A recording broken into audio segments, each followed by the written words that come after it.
ठीक है, चलिए नेक्स्ट आर्टिकल जो आपके पास है वो है भाई गोलीय अवतल पृष्ठ द्वारा अवतन का सूत्र। गोलीय अवतल पृष्ठ पर नेक्स्ट आर्टिकल है गोलीय उत्तल, सॉरी अवतल हो चुका था।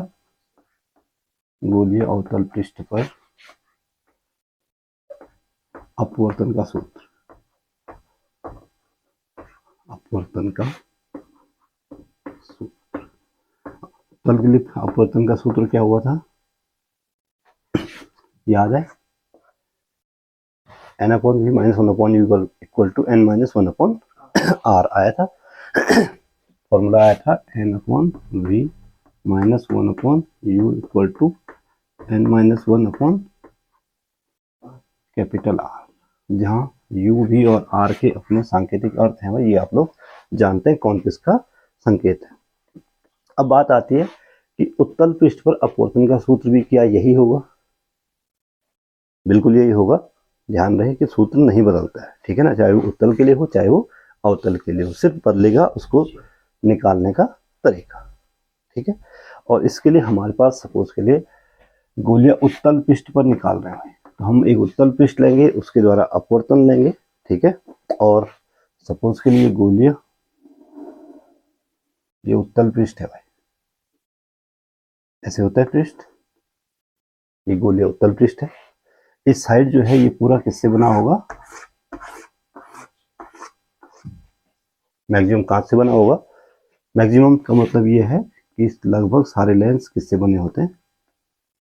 कांच से ही बने होते हैं। तो अधिक, ये इसका मुख्य अक्ष है भाई, ये इसका क्या होगा? बिंदु P इसका ध्रुव है। ठीक है ना। अब देखो, सबसे पहले मुख्य अक्ष पर कोई बिंदु वस्तु O मान लेते हैं। यहाँ पे कोई बिंदु वस्तु क्या है? O है। O से कोई प्रकाश किरण गई और सपोज के लिए कहाँ पे आपतित हुई? किसी भी बिंदु पर, O P, O Q, O R, O P को छोड़ के कोई और बिंदु ले लो, सपोज के लिए पी एम पर आपतित हुई भाई। ठीक है ना। अपवर्तित होकर किधर को जाएगी? आगे किधर? देखो, यहाँ पे हम खींचेंगे एक अभिलंब, यहाँ पे खींचा जाएगा एक क्या अभिलंब। कहाँ पे मिलता है हमेशा? फोकस पे मिलता है, वक्रता केंद्र पे मिलता है। और अभिलंब जब हम खींचेंगे तो ये जो किरण है भाई वो अभिलंब की ओर मुड़ेगी या अभिलंब से दूर हटेगी? ये किरण, इस किरण का नेचुरल वे ये है, इस मार्ग पे जाना चाहिए था, लेकिन ये अभिलंब की ओर हल्की सी झुक जाएगी। अभिलंब की ओर झुकेगी यानी इधर को झुकेगी, तो ये किरण जाएगी इस मार्ग पे भाई, साफ साफ दिखना चाहिए, गई। तो पीएम जो है पीएमएन मार्ग पे आगे बढ़ेगी। आगे बढ़ाने पर देखो दूसरी किरण कहाँ से जाएगी? ध्रुव पर आपतित होगी और बिना अपवर्तित हुए सीधे अपने मार्ग पे आगे बढ़ जाएगी। यहाँ पे बिंदु सी है भाई। ठीक है ना। अब ये किरण देखो, ये वाली किरण आगे जाएगी, ये वाली किरण भी आगे जाएगी, कहीं मिलेंगे एक दूसरे को? नहीं मिलेंगे। क्यों नहीं मिलेंगे? क्योंकि इनके बीच की दूरी लगातार बढ़ती जाएगी। लेकिन अगर इसी किरण को हम पीछे बढ़ा दें, इसी किरण को हम, तो कहीं ना कहीं मुख्य अक्ष को मिलेगी, और वो यहाँ पे मुख्य अक्ष को मिल रही है भाई, इस बिंदु पर मुख्य अक्ष को मिल रही है। यहाँ पर वस्तु O का बिंदुवत क्या बनेगा? प्रतिबिंब बनेगा, आभासी प्रतिबिंब बनेगा भाई। ये कोण सपोज के लिए अल्फा है, ये कोण कितना है? ये वाला कोण जो है ये बीटा है, ये वाला कोण हम मान लेते हैं क्या है? गामा है। आपतन कोण कौन सा होगा? चित्र में देखो, आपतित किरण और अभिलंब के बीच बना कोण, आपतित किरण ये है, अभिलंब ये है, तो ये वाला कोण यहाँ से लेकर यहाँ तक ये कोण क्या हो जाएगा? आपतन कोण हो गया। साफ साफ दिखने चाहिए कौन है। और अपवर्तन कोण कौन सा होगा? अपवर्तन कोण होगा भाई अपवर्तित किरण और अभिलंब के बीच बना, अपवर्तित किरण और अभिलंब के बीच बना कोण, ये हो जाएगा आर। आपतित किरण, अपवर्तित किरण आपको साफ साफ दिख रही है। तो अपवर्तन कोण और आपतन कोण और अपवर्तन कोण भी आपको साफ साफ दिखने चाहिए। दिख रहा है नहीं दिख रहा है? ठीक है। अब क्या होगा कि सपोज के लिए ये इसका निरपेक्ष अपवर्तनांक सपोज के लिए ए एन जी लिखते हैं इसको। ए एन जी को हम सपोज के लिए कितना मानते हैं? और ये कांच का बना हुआ है भाई। ये क्या है, इधर कांच है और इधर वायु है, क्योंकि निर्वात सामान्य परिस्थितियों में निर्वात पैदा करना भी आसान नहीं है, ठीक है ना। तो इसलिए हमारे पास जब वायु उपस्थित है तो निर्वात की आवश्यकता नहीं है। तो हम यहाँ पे क्या, एक माध्यम है वायु, दूसरा माध्यम है क्या, कांच। ठीक, अब आप लिखोगे, मान लेते हैं कोई बिंदु वस्तु O एक गोलीय पृष्ठ है, इसका नाम मैं दे दे रहा हूँ S1 और S2। माना कोई बिंदु वस्तु, ध्यान दो थ्योरी क्या होगी कि मान लेते हैं कोई बिंदु वस्तु O किसी गोलीय पृष्ठ S1 S2 के मुख्य अक्ष पर स्थित है, ठीक है। बिंदु O से चलने वाली किरण OM मुख्य पृष्ठ पर M पर टकराती है और अपवर्तित होकर MN मार्ग पे अभिलंब की ओर झुकते हुए MN मार्ग पे चली जाती है, ठीक है ना। दूसरी किरण बिंदु P यानी कि पृष्ठ के ध्रुव पर आपतित होती है और बिना अपवर्तित हुए अपने मार्ग पे आगे बढ़ जाती है। बिंदु M पर खींचा गया अभिलंब कहाँ पे मिलेगा, वक्रता केंद्र C पर मुख्य अक्ष को मिलता है, क्योंकि हमेशा किसी भी पृष्ठ पर खींचा गया अभिलंब त्रिज्यता होता है, ये ध्यान रहे, ठीक है ना। तो C पर मिलता है। इस प्रकार से हमें जो आपतन कोण मिलता है भाई, इसको हम C डैश या MNOP कुछ भी मान लें, क्यू मान लेते हैं। जो OQ है, देखो जो QMO, ये हमारे पास क्या मिला, कोण QMO हमारे पास क्या है, I यानी कि आपतन कोण है, और कोण NOC हमारे पास क्या है, अपवर्तन कोण है, ठीक है। और हमने ये मान लिया कि माना कोण MOP बराबर कितना माना, अल्फा, MIP बराबर MI हमने बीटा माना, और कोण MCP को हमने क्या माना, गामा माना भाई। अल्फा बीटा गामा आपको साफ साफ दिख रहा है। अब हमें इस अल्फा बीटा गामा इनकी सहायता से, जैसे हमने अवतल दर्पण के लिए सिद्ध किया था, फॉर्मूला निकाला था n/v - 1/n - 1/r, तो बिल्कुल उसी तरीके से हम अल्फा बीटा गामा और I और R के बीच पहले संबंध स्थापित करेंगे, ठीक है ना। फिर अल्फा को tan अल्फा, बीटा को tan बीटा और गामा को tan गामा मानेंगे, ऐसे तो किया था। अब आप जानते हैं चूंकि अपवर्तन स्नेल के नियम से, स्नेल का नियम क्या है भाई, साइन I बट्टे साइन R बराबर क्या होता था, ANG, ठीक है ना। और ANG को मैं यहाँ पे क्या लिख दे रहा हूँ, ANG को आपकी सुविधा के लिए मैं थ्रू आउट क्या लिखेंगे, N लिखेंगे, क्योंकि Y के सापेक्ष है और Y का निरपेक्ष अपवर्तनांक कितना होता है, A होता है। तो यहाँ से हम कह सकते हैं कि साइन I बट्टे sine R equal to N equal to, इसके बाद की थ्योरी आपको याद होनी चाहिए। हमने क्या कहा था कि अब चूंकि I और R क्या है भाई, लघु कोण है, तो I का मतलब, साइन I का मतलब I होगा, और साइन R को हम क्या रखेंगे, R रखेंगे, क्योंकि, लेकिन कारण जरूर लिखना है, ठीक है ना, ऐसे नहीं कि अपनी मर्जी से नहीं करना है। क्यों हम साइन I को I रख रहे हैं, क्यों हम साइन R को R रख रहे हैं, इसका लॉजिक जरूर आपको डिस्कस करना है, ठीक। तो क्यों रख रहे हैं, तो उसका कारण यह है कि I तथा R लघु कोण है। लघु का मतलब, अतः साइन I लघु कोणों के लिए साइन थीटा बराबर, लघु कोणों के लिए sine theta equal to theta होता है, तो साइन I बराबर I और sine R equal to R। इसलिए हम कह सकते हैं कि I बटे R बराबर N या I इक्वल टू NR, और इसको इक्वेशन नंबर फर्स्ट बनाओ भाई। समीकरण नंबर क्या बना दिया बना दिया। अब देखो पुनः, अब हम अल्फा बीटा गामा और I और R के बीच संबंध स्थापित निकालना है, यानी हमें I को भी अल्फा बीटा गामा के पदों में लिखना है और R को भी किसके पदों में लाना है, अल्फा बीटा गामा के पदों। और उससे पहले मैं यहाँ पे M से एक परपेंडिकुलर ड्रॉप कर दे रहा हूँ, MR एक 90 डिग्री का कोण है। MR जो है वो क्या है भाई, MR ये परपेंडिकुलर है किस पर, PC पर, ये ध्यान रहे, MR हमने परपेंडिकुलर ड्रॉप किया, ठीक है ना। अब देखो अल्फा बीटा गामा के लिए देखो भाई, अगर मैं इस त्रिभुज को लूं, देखो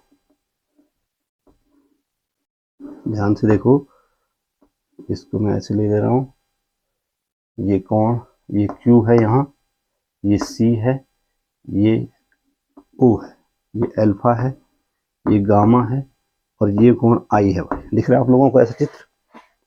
दिख रहा है?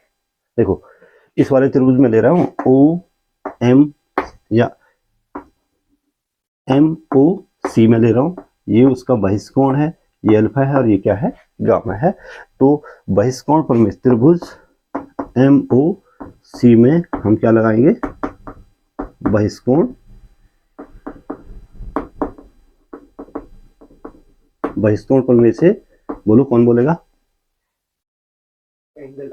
Angle I equal to alpha plus gamma. सही है? ठीक है ना? और दूसरा कौन सा ट्राइंगल है जिसमें हम लगाएंगे? इसमें जिसमें हम R भी हो। अब हम चलते हैं त्रिभुज, दूसरा ट्राइंगल मेरे पास है भाई, ये M है, ये है I और ये है भाई C, R में नहीं C में। यहाँ बीटा है, यहाँ क्या है? गामा है, और I M को आगे बढ़ाया गया है, I M आगे बढ़कर क्या बन रहा है? N। ये M है और यहाँ पे कौन है? क्या? गामा नहीं। अब R और गामा एक जैसे लिख रहे हैं तो इसलिए मैं R को लिख दे रहा हूँ ऐसे करके। ठीक है ना? तो इस त्रिभुज से त्रिभुज MIC से फिर वही बहिष्कोण पर में लगाएंगे, तो यहाँ से R इक्वल टू हो जाएगा बीटा प्लस गामा। अब I और R का मान, इसको मैं इक्वेशन नंबर सेकंड बना देता हूँ, इसको इक्वेशन नंबर क्या बना देते हैं? थर्ड बना देते हैं। ठीक है ना? अब I और R के मान हमने निकाल दिए किसके पदों में? अल्फा बीटा और गामा के पदों में। उन दोनों को उठा के समीकरण 1 में रख दो। I तथा R के मान, I तथा R के मान कहाँ पे रखो? समीकरण फर्स्ट में रख दो, सेकेंड और थर्ड से।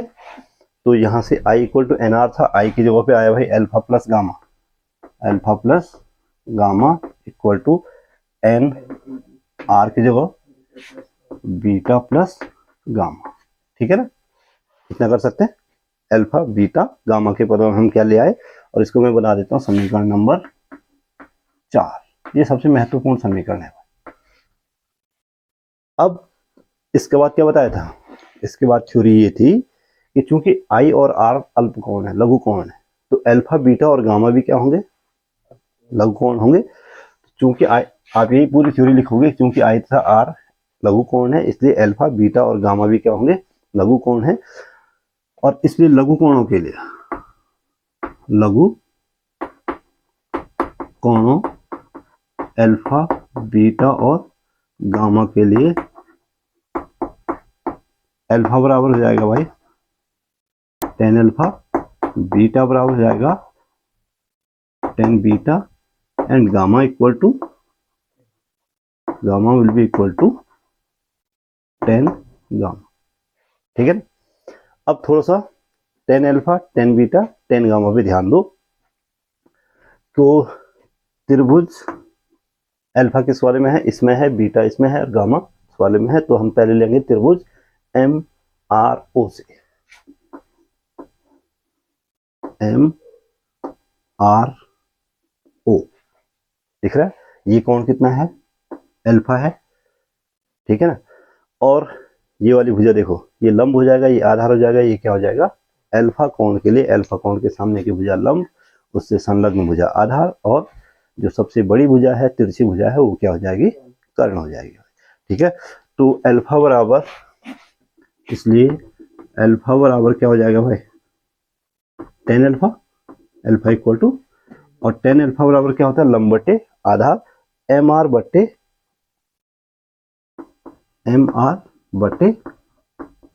OR, MR बटे लंब बटे आधार।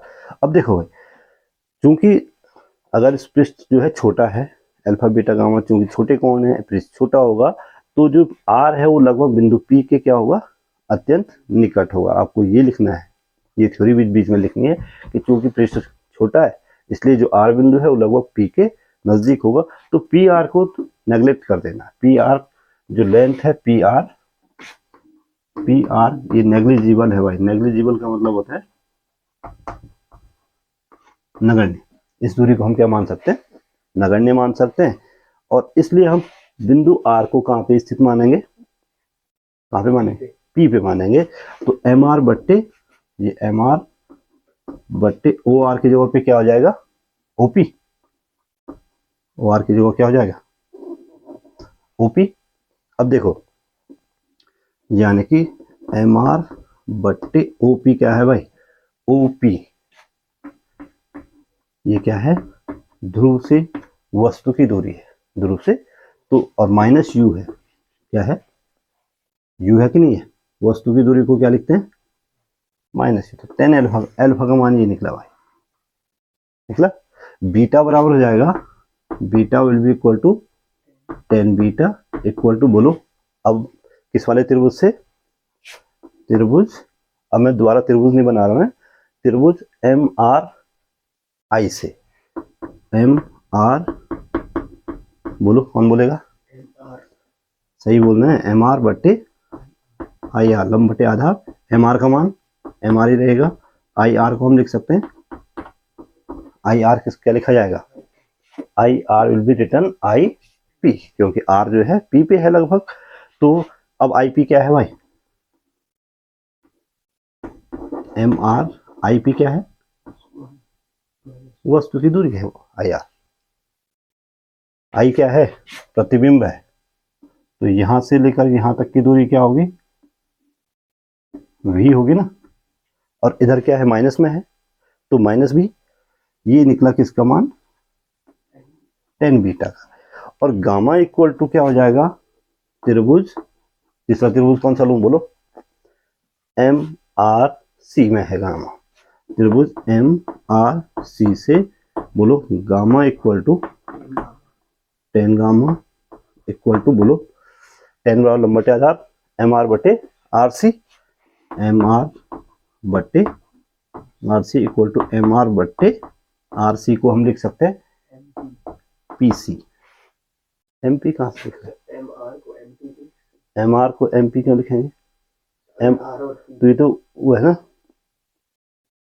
पी आर यहाँ आएगा तो बिंदु सी आर को हम क्या लिखेंगे, सी पी लिखेंगे, ठीक है ना, सी आर बटे पी सी। और एम आर तो ऐसे ही रहेगा, एम आर तो लंबिक दूरी है ना, एम आर बटे पी सी क्या है भाई, पी से लेकर सी तक की दूरी है आर, यानी कि वक्रता त्रिज्या, दिख रही।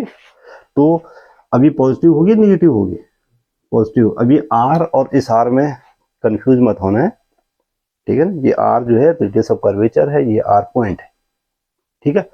अब अल्फा बीटा गामा के मान उठा के कहाँ पे रख देना है, इन तीनों का मान उठा के रख दो समीकरण नंबर, अल्फा का मान यहाँ से उठाओ, बीटा का यहाँ से उठाओ, गामा का यहाँ से उठाओ, और कहाँ पे रख दो, समीकरण नंबर फर्स्ट में। लिखो समीकरण अल्फा बीटा और गामा के मान समीकरण फर्स्ट में रखने पर अल्फा बीटा और गामा के मान समीकरण कहाँ रखें, 4 में, हाँ समीकरण 4 में रखो। तो अल्फा प्लस गामा, यहाँ है अल्फा का मान है भाई एम आर बट्टे माइनस यू, एम आर बट्टे minus U, alpha plus gamma, gamma का मान है एम आर बट्टे आर प्लस एम आर बट्टे R equal to N into M R बट्टे माइनस बी, सही बोलना है, plus plus gamma M R बट्टे आर, एम आर बट्टे आर, ठीक है। अब देखो यहाँ से एम आर कॉमन आ जाएगा, एम आर यहाँ पे बचा 1/r माइनस 1/u, आगे पीछे लिख दिया मैंने, कोई दिक्कत तो नहीं है, ठीक है ना। यहाँ पे 1/u बचा, यहाँ से आया M R common, n into M R हो गया, और यहाँ पे बचा 1/r माइनस 1/v, यही बचा, ध्यान से देख लो है। अगर चिन्ह एक भी गड़बड़ हुआ, ये MR और ये MR तो गया काम से, कट गया दोनों पक्षों से, क्या बचा R इंटू, नहीं R कहाँ से बचा, 1/R minus 1/U equal to n को अंदर मल्टीप्लाई करो, n/R माइनस n/V, ठीक है ना।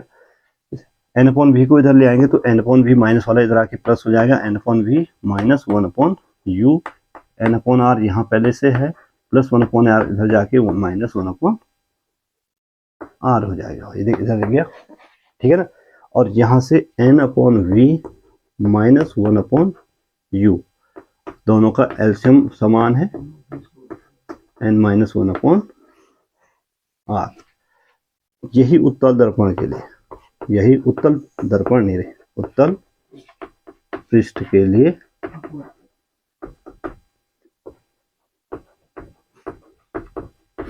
अपवर्तन का सूत्र है। आई बात समझ में? कहीं पे कोई कंफ्यूजन है फिगर बनाने में? मेन चीज है कि अगर आप फिगर बना ले तो, ठीक है, प्रॉपर फिगर बना लेते हो, अल्फा बीटा गामा और आई और आर प्रॉपर ले लेते हो, तो आपको ये वाली थ्योरी हम 2 बार कर चुके हैं, ध्यान रखें, अवतल के लिए भी कर चुके हैं और उत्तल के लिए भी कर चुके हैं, तो याद हो जाना चाहिए, ठीक है ना।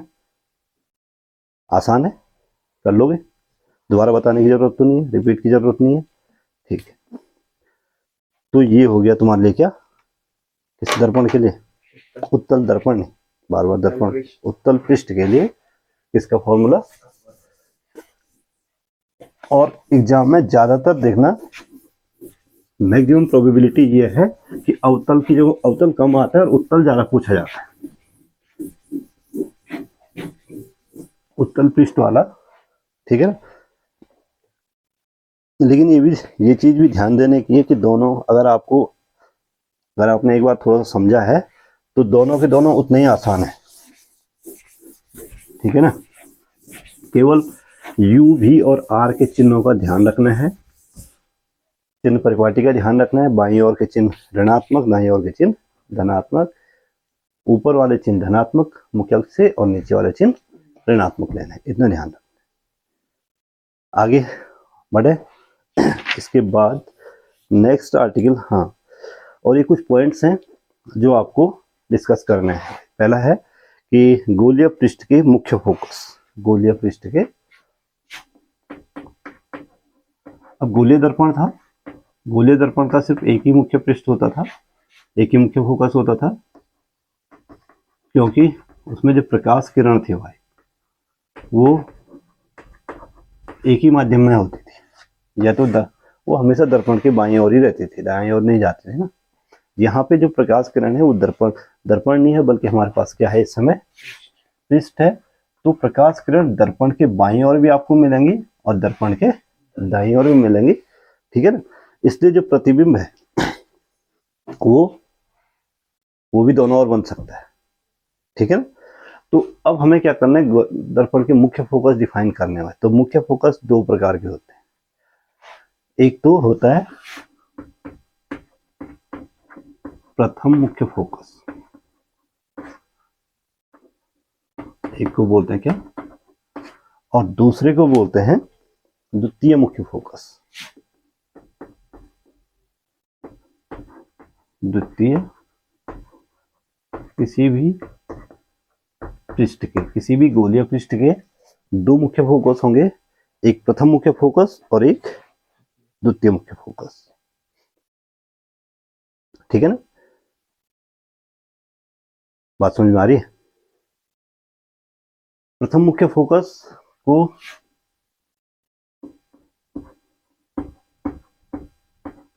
प्रिंसिपल फोकस बोलते हैं और इसको सेकेंडरी फोकस बोलते हैं।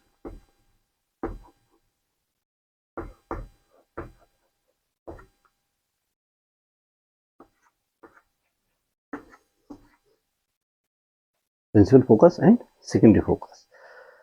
तो अब होता क्या है कि 2 मुख्य फोकस कैसे होंगे, अगर हम किसी भी गोलीय पृष्ठ के मुख्य अक्ष पर जो है एक बिंदु लें, ठीक है ना, और इस प्रकार से लें कि उस बिंदु से चलने वाली जो प्रकाश किरणें हैं वो मुख्य पृष्ठ से गोलीय पृष्ठ से अपवर्तित होकर मुख्य अक्ष के समांतर हो जाए, तो उस बिंदु को हम बोलते हैं क्या क्या बोलते हैं? प्रथम मुख्य फोकस। देखो, चाहे हम उत्तल पृष्ठ लें चाहे हम अवतल पृष्ठ लें, ये पृष्ठ में उत्तल ले रहा हूं इस समय, ठीक है ना। कोई बिंदु यहाँ पर कोई बिंदु है, सपोज के लिए वो बिंदु है भाई F1, यहाँ पे कोई बिंदु F1 है भाई। इस बिंदु से चलने वाली प्रकाश किरणें अगर अपवर्तित हो इससे और मुख्य अक्ष के क्या हो जाए, अपवर्तित किरणें मुख्य अक्ष के क्या हो जाए, समांतर। अपवर्तित किरणें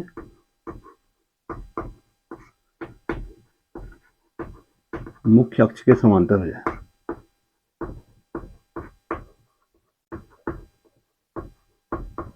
अपवर्तित किरणें मुख्य अक्ष क्या हो जाए, तो इस बिंदु को प्रथम मुख्य फोकस बोलेंगे।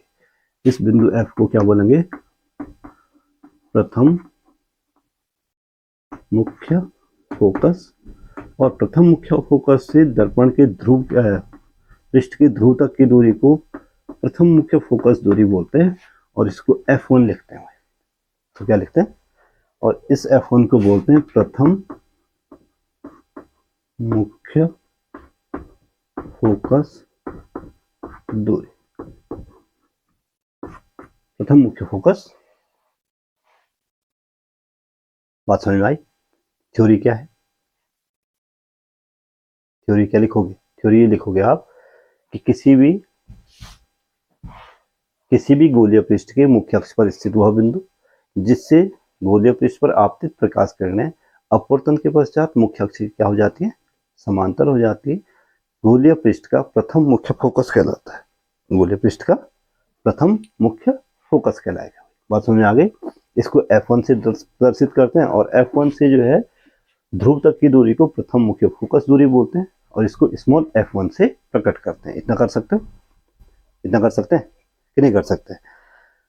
अब देखो,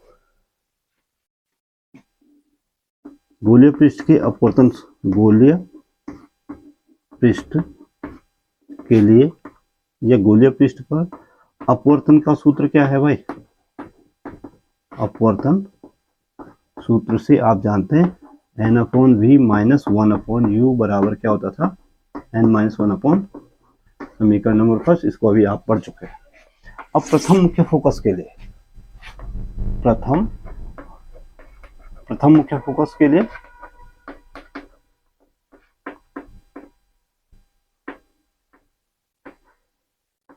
देखो, अगर वस्तु यहां पे हो तो प्रतिबिंब कहां बनेगा, ये तो मुख्य अक्ष के समांतर होगा, तो प्रतिबिंब क्या कहां बनेगा, अनंत बनेगा। तो प्रथम मुख्य फोकस के लिए यदि वस्तु रखी है F1 दूरी पर तो u बराबर कितना हो जाएगा, u की जगह क्या आ जाएगा, u की जगह F1 और v की जगह पे क्या आ जाएगा, कैसे आएगा, समझ में आ गई बात? v इक्वल टू क्या हो जाएगा, कैसे, जो वस्तु है अगर हम इसको यहाँ पे रखें तो इससे अपवर्तित किरणें मुख्य अक्ष के समांतर हो जाएंगी, प्रतिबिंब कहाँ बनेगा, अनंत पे, क्योंकि समांतर किरणें एक दूसरे से कहाँ पे मिलती प्रतीत होती, कहाँ पे मिलती मानी जाती है, अनंत पे, उससे पहले कहीं नहीं मिलेंगे। तो u की जगह F1 रख दो और v की जगह क्या रख दो, इनफाइनाइट रख दो। तो समीकरण फर्स्ट में रख दो, इसको समीकरण फर्स्ट में रख दो, तो हमारे पास यहाँ पे मिल जाएगा n/इनफाइनाइट - 1/u की जगह पे आएगा F1 बराबर n-1/r। n/इनफाइनाइट इक्वल टू कितना होगा,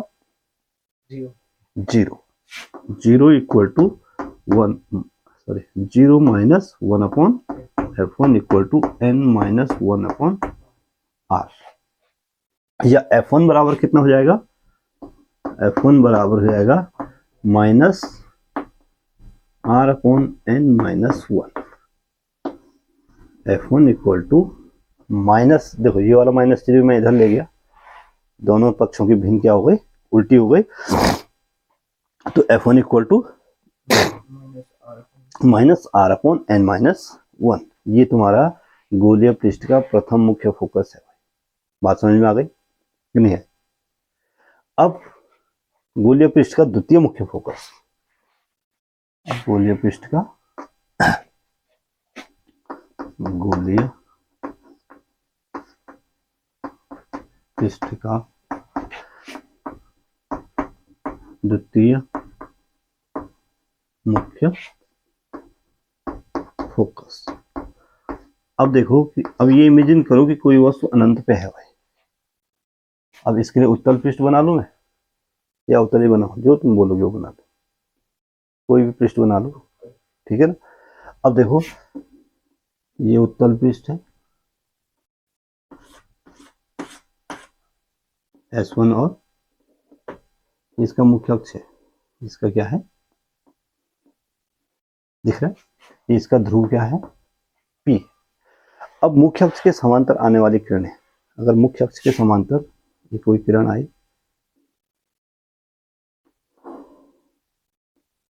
और ये भी मुख्य अक्ष के क्या आई समांतर आए, ठीक है ना। तो जिस बिंदु पर मिलती हुई प्रतीत होंगे भाई अपवर्तन के पश्चात, देखो यहाँ पे होगा अपवर्तन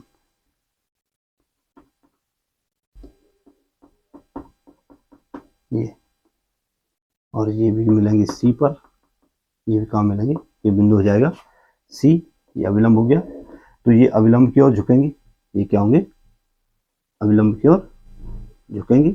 तो अविलंब की ओर झुकते हुए ये इधर को चली जाएगी इधर कहीं, और ये भी अविलंब की ओर झुकते हुए कहीं यहाँ पे एक दूसरे को मिल रही है भाई।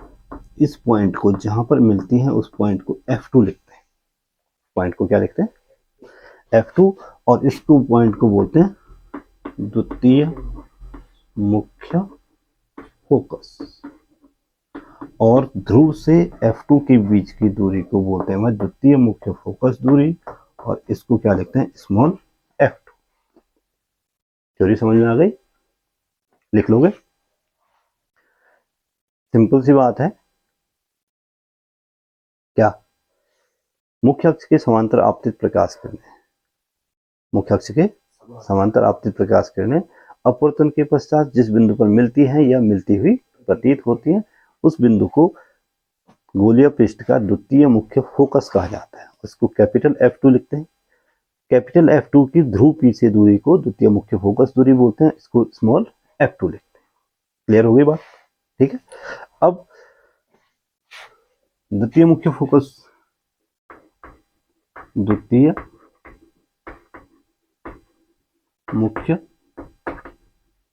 फोकस के लिए अब ध्यान रहे भाई, अगर वस्तु अनंत पे रखी जाए, वस्तु कहाँ रखी हो, क्योंकि जो प्रकाश किरणें एक दूसरे के समांतर आ रही हैं वो कहाँ से आ रही हैं अनंत से आ रही हैं, तो इसका मतलब हम ये मान सकते हैं कि वस्तु कहाँ पे रखी हो अनंत पे रखी गई है।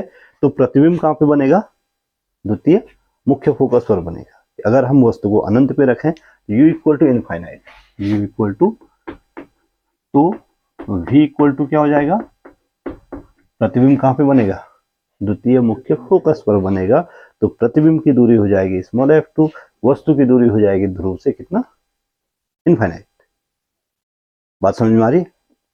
तो इस अब इन दोनों को फिर से वापस कहाँ पे रखें, कहाँ पे रखें, क्योंकि एक ही आर्टिकल चल रही है तो मैं उसी को समीकरण 1 मान रहा हूँ। समीकरण 1 में रखने पर, तो समीकरण 1 में रख दो वापस इन चीजों को, तो n/v माइनस 1/,